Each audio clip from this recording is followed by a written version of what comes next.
നല്ലൊരു ചായയെങ്കിലും കിട്ടാത്ത പ്രഭാതത്തെക്കുറിച്ച് നമുക്ക് ഓർക്കാൻ കൂടി കഴിയില്ലല്ലേ. ഇടവേളകൾ ആനന്ദകരമാക്കാൻ ഗുപ്തനെ പോലെ ചായ ഊതി ഊതി കുടിക്കാനാണ് നമ്മളിൽ പലർക്കും ഇഷ്ടം. എന്നാൽ ചായപ്രേമികളോട് ഒന്ന് ചോദിക്കട്ടെ, നിങ്ങൾക്ക് ഈ ചായയെക്കുറിച്ച് എന്തറിയാം? ചായ എന്ന രണ്ടക്ഷരത്തിൽ ഒതുങ്ങുന്നതല്ല ചായയുടെ മാഹാത്മ്യം.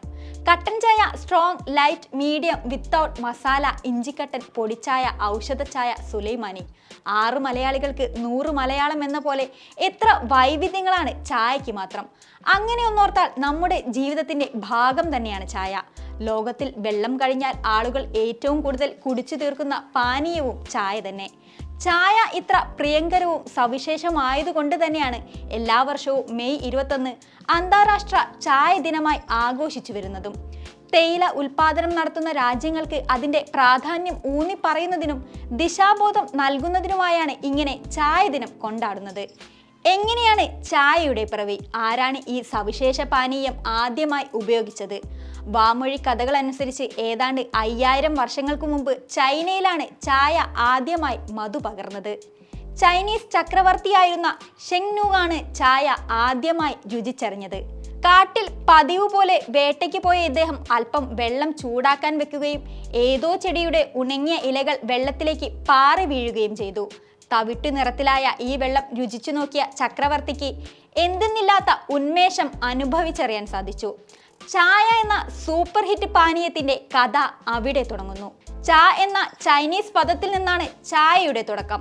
ഒരുമാതിരിപ്പെട്ട എല്ലാ ഏഷ്യൻ ഭാഷകളിലും ചായ എന്നാണ് ചായ അറിയപ്പെടുന്നത്.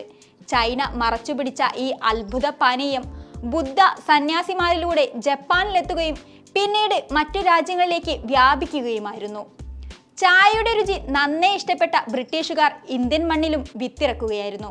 1939 അസമിൽ ആരംഭിച്ച തേയില കൃഷിയിലൂടെ 1988 ആയപ്പോഴേക്കും തേയില കയറ്റുമതിയിലൂടെ ചൈനയെ കടത്തിവെട്ടാൻ തക്കവണ്ണം ചായപ്പെരുമയിൽ ഇന്ത്യ വളർന്നു.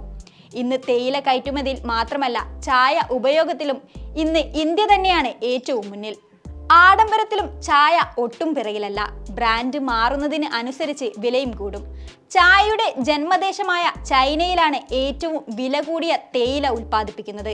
ഡാഹോങ് പാവോ ടീ എന്നറിയപ്പെടുന്ന ഈ ചായ ദേശീയ നിധിയായാണ് അറിയപ്പെടുന്നത്.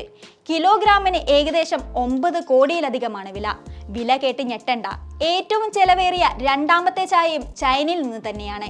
പാണ്ട ഡങ് ടീ എന്നാണ് ഈ ചായയുടെ പേര്. പാണ്ടക്കരടിയുടെ വിസർജ്യം ഈ തേയില കൃഷിക്ക് വളമായി ഉപയോഗിക്കുന്നതിനാലാണ് ഈ പേര് ലഭിച്ചത്. 57 ലക്ഷം രൂപയിലധികമാണ് 1 കിലോ പാണ്ട ഡങ് ടീക്ക് വില. സിംഗപ്പൂരിൽ ഉൽപ്പാദിപ്പിക്കുന്ന യെല്ലോ ഗോൾഡ് ടീ വില കൂടിയ ചായയിൽ 3ാം സ്ഥാനത്താണ്. ഈ ടീയുടെ ഇലകൾ സ്വർണം പോലെ തിളങ്ങുന്നു. ഈ തേയില കൃഷി ചെയ്യുമ്പോൾ വർഷത്തിലൊരിക്കൽ മാത്രമേ ഇലകൾ മുറിക്കാറുള്ളൂ, അതും സ്വർണ്ണ കത്രിക കൊണ്ട്. കിലോയ്ക്ക് 6 ലക്ഷത്തിലധികമാണ് ഇതിന്റെ വില. ഇന്ത്യയും ചായയുടെ വിലയുടെ കാര്യത്തിൽ ഒട്ടും പിറകിലല്ല. ലോകത്തിലെ ഏറ്റവും വിലയേറിയ 4ാമത്തെ ചായ ഇന്ത്യയിൽ നിന്നാണ്.